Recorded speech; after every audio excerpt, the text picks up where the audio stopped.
Hello दोस्तों, अगर आप मेरे चैनल पे पहली बार आए हैं तो जल्दी से सब्सक्राइब कर लो, क्योंकि यहाँ आपको हर रोज नई नई प्यारी प्यारी कहानियाँ मिलने वाली हैं। इस कहानी का नाम है देवरानी के मीठे जेठानी के तीखे पकवान की कहानी। ये कहानी एक गांव की, जहाँ बड़े संयुक्त परिवार में मिलजुल कर रहते थे। इस घर में जेठानी सरला और देवरानी मीना अपनी अलग अलग खासियतों की जानी जाती थी। सरला यानी जेठानी को मसालेदार तीखे चटपटे पकवान बनाना बहुत पसंद था। वह जब भी रसोई में जाती, उसकी कढ़ाई में ऐसे मसालेदार पकवान निकलते कि मोहल्ले भर की खुशबू फैल जाती। वही मीना, उसकी देवरानी, मीठे पकवानों की माहिर थी।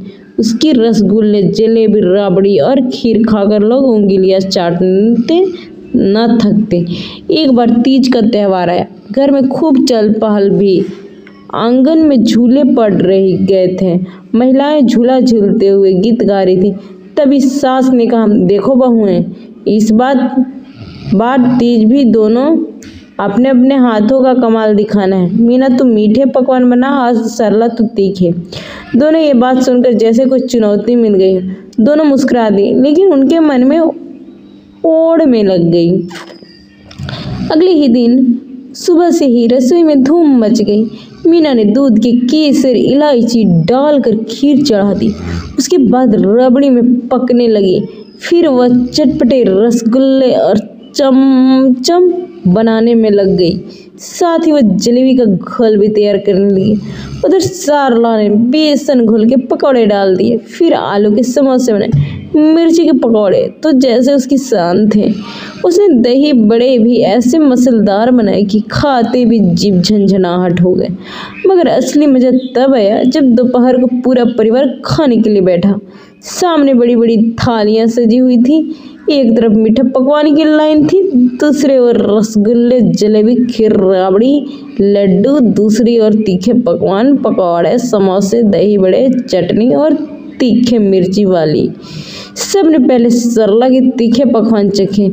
देवर और जेठ दोनों मुंह में पानी भर भर कर खाते रहे, लेकिन जैसे ही लाल मिर्ची का असर गला पर हुआ, उनकी आंखें और नाक से पानी बहने लगा। वो फटाफट मीना की तरफ दौड़े और उसके रसगुल्ला, खीर, जलेबी खाने लगे। मीना खिलखिलाकर हंस पड़ी, बोली, देखो अब मीठे का बिना तुम्हारे तीखे का मजा अधूरा ही जेठानी जी। सरला ने भी मुस्कुरा कर कहा, ठीक है, कह रही हो देवरानी, पर मेरे तीखे पकवानों के बिना तुम्हारे मीठे की भी उतनी ही जरूरत नहीं पड़ती। सास ये सब देखकर मुस्कुरा रही थी। उसने दोनों को गले लगा लिया। तुम दोनों बहुओं की वजह से यह घर हमेशा रौनक रहता है। एक मिठास घोलती है, दूसरी चटकारे लाती है। दोनों मिलके ही तो जिंदगी का असली स्वाद है। शाम को पूरा परिवार छत पे बैठा तीज की चांदनी में देख करके मीठे और तीखे दोनों पकवान का मजा लेता रहा। बच्चे ने तो खा खा कर अपने पेट पार कर लिए। और इस तरह देवरानी के मीठे और जेठानी के तीखे पकवानों ने उस तीज को इतना खास बना दिया कि सालों बाद भी गांव में लोग उस दिन को याद करते हुए कहते, क्या स्वाद था उस दिन। सच में दोनों बहुएं कमाल की दिया था।